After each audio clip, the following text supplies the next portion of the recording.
Now, before we begin, I want to peel back the curtain a little bit on what it is that Create React App was doing for us. Because Create React App sets up a lot for us, and when we were writing our code, it kind of seemed like there was a lot of magic happening.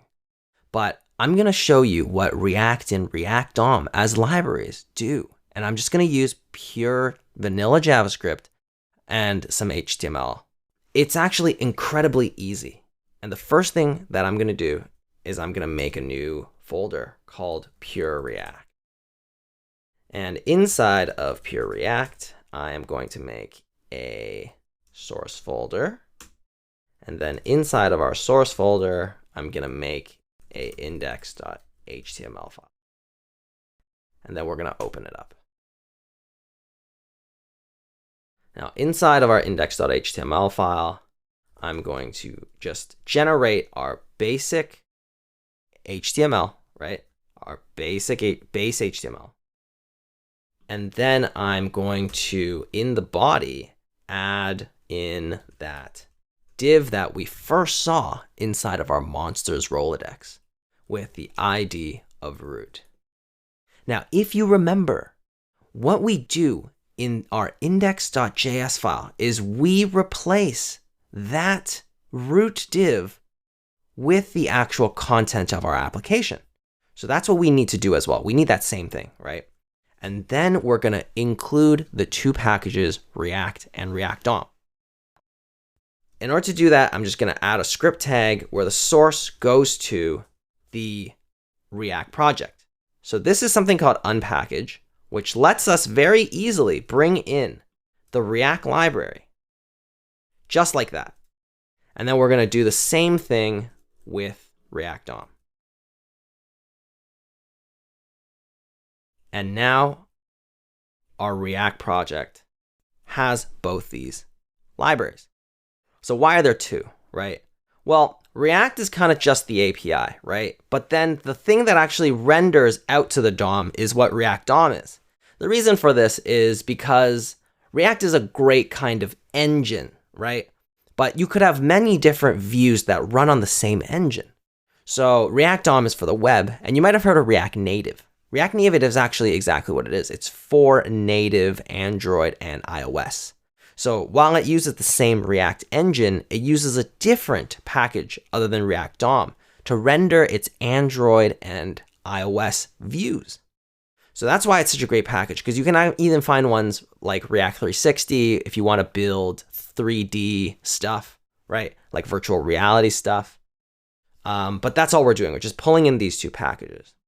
Now, to show that it actually removes what's inside of this root div when we actually render in our React code, I'm just going to put in here React not rendered first.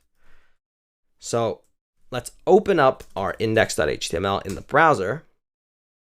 And now we'll see that React is not rendered, right? Because we haven't actually done that call where we replace the content inside of this div with our application. And we haven't even built the application yet. But first, if we open up our DevTools, we can actually see now, because we pulled in both those packages, we have access to both React and ReactDOM, right?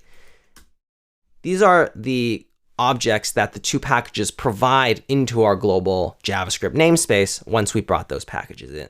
And this is pretty much the same thing that we do when we import in React and ReactDOM into our files. It just gives us access to these two things, right? Now, I'm going to actually add my own script tag, and inside we're going to start writing our own JavaScript to see what it is that these libraries do for us. So first, I'm going to write a functional component called app, the same way we were writing them before, except this time, what I'm going to return is react.createElement. Now, createElement is a function on React that builds out those elements that we saw when we wrote our return, right? Inside of, like, let's say our card list component, right? We return from this function this HTML markup. Well, createElement is actually what it's doing. But instead of JSX, this is vanilla, right? So what we got to do is we write in here that we want to make a div, right? You can put any other HTML tag or whatever that you're looking for, but I want a div. So I'm going to put div. And then the second argument is an object of any attributes that I want to add to my div. So if I wanted to add a class or an ID, right, I would put them in here, right? So like if I wanted a class, right, then I would put like, a card list, the same way I did before, right? But I don't want one. So I'm just gonna keep it empty. And then the third and last argument is any children we want to nest inside of our div, right? So I want to put in react.createElement again, right? And I'm going to put in an h1. Again, I don't want any attributes.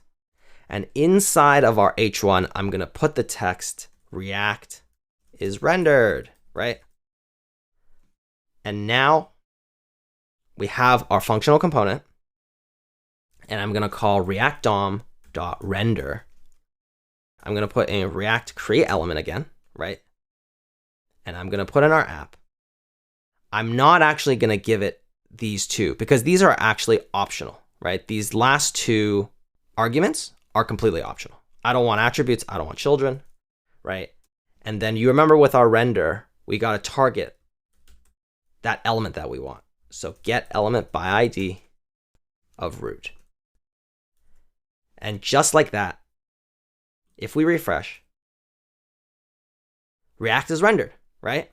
That's all we were doing here, except with JSX. But now we're just doing it with vanilla JavaScript, right? That's all it's doing. ReactDOM.render, right? We're creating our application, right? And just like that, that's all the React library does for us. It just helps us create these HTML elements using functions or classes, right? Now, let's actually take this a step further. Now, let's say I wanted to make a const person, right?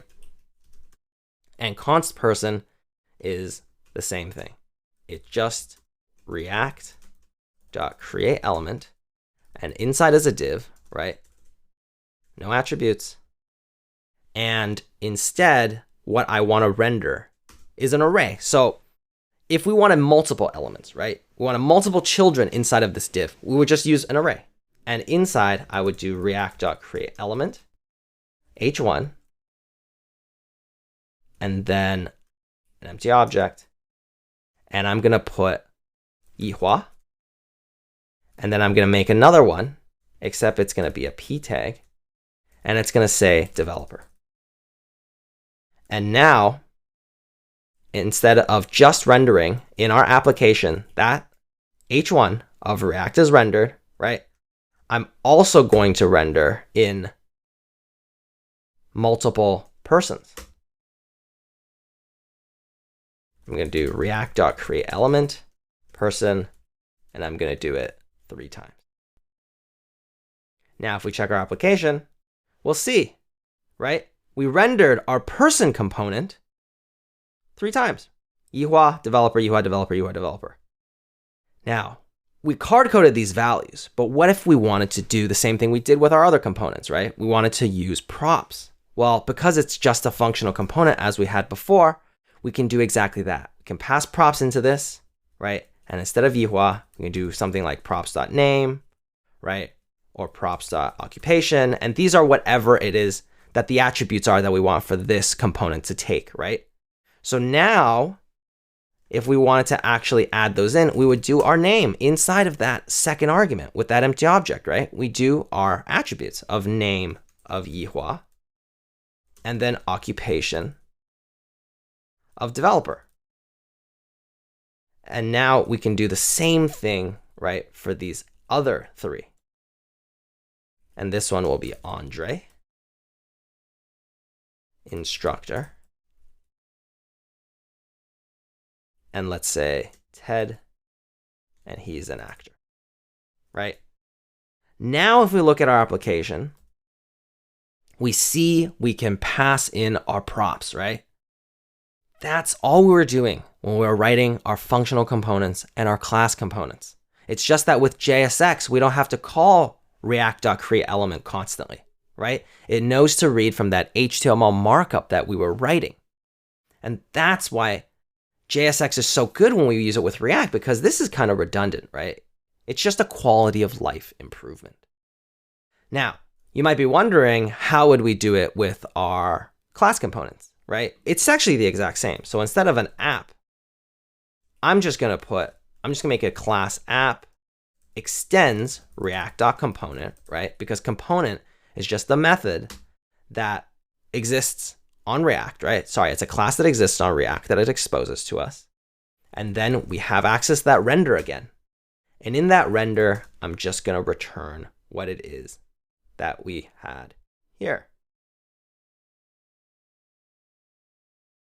And now instead of app being a functional component, we're still rendering our class component of app.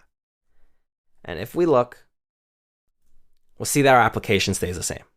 That's all it is. That's all React does for us. It helps us build out these views. And that's why React and ReactDOM are such great libraries, because it just helps us simply build out our views and manage figuring out what the right thing in our views is to update.